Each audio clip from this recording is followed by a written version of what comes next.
And so did the pain pass from whatever was causing, okay, that pain's gone. Gone. And now it's just a mental pain of you wondering, do I have cancer? That's it. You race back to Atlanta, you go see your regular doctor and summarize what he says. Because I know there's several doctors we need to summarize. So what does the first doctor say? Well, I'll take you right through that because it all went boom, boom, boom. Basically, I get to the first doctor. First doctor looks at my chart and goes, I believe that you have cancer. But let's get an MRI. So I get an MRI. It confirms a CT scan. This is your regular doctor? Regular doctor. Okay.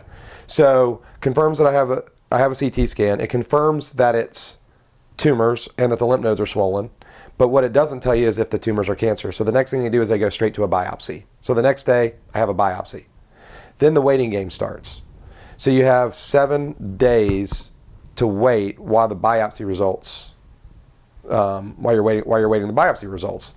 So at that point, it's just a mental disaster. 7 days. You would think they could get it quicker. And the biopsy comes back and it says yes or maybe. It says yes. And so you got to remember, in the meantime... And it isolates it as this rare cancer or just, hey, you've got cancer? Well, she says you have an adenocarcinoma, which is a cancer of the upper GI tract.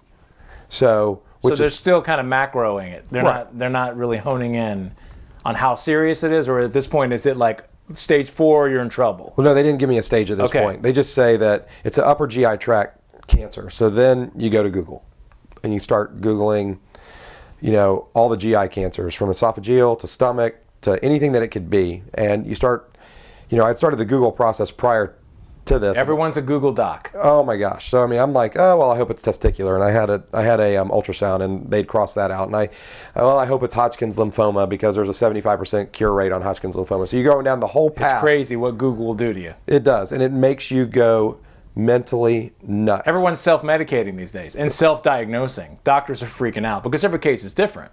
Right. You're reading of someone else's case and what happened to them, and it gets lodged in your mind. Oh, this is what's going to happen. But the one thing I didn't Google? What? Cholangiocarcinoma. And when you Googled that the first time, what did you read? 100% death rate. There are no survivors. None. Now, what I've come to find out is there are a couple, but there's not enough to round up the statistics to where you could say it's 1%. The 5-year, at MD Anderson, my doctor, who studies it quite a bit, that says 90% of the people that walk through the door are stage 4, okay, to her, because they're coming from all over the country because they've already, they're on their last leg. And I asked her, how many 5-year survivors do you have of people diagnosed with stage 4 cholangiocarcinoma? And she said, none. I've got 1 4-year. So I have found, through searching through the internet and all that kind of stuff, I've found some people that have beat it, but it's a death sentence. When the doctors deliver this kind of news to you all the way from the beginning to these type of death sentence quotes, how do they do that and not, I guess it's just business? Well, the doctor that I currently have, my doctor here, Dr. Hamrick, is an absolute rock star. And I picked him, meaning I wasn't the doctor that I was assigned. I got him, my wife's OBGYN says you need to pick Dr. Hamrick. He looks at me as an outlier. He says, you fit no statistical probability whatsoever. He's 42 years old, full of piss and vinegar. He's got a young family, and he's the chief oncologist at Kaiser. So he says, we're going to work you as an outlier, and we're going to throw the house at you. He says, we're going to do everything we can. He got me teamed up with the surgeons at Piedmont.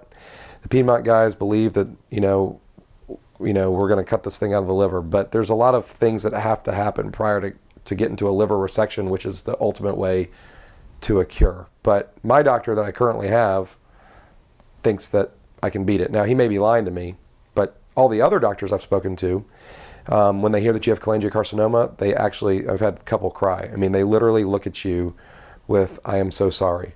Because cholangiocarcinoma equals pancreatic cancer, which is the number one, pancreatic cancer is the number 1 on the killer list.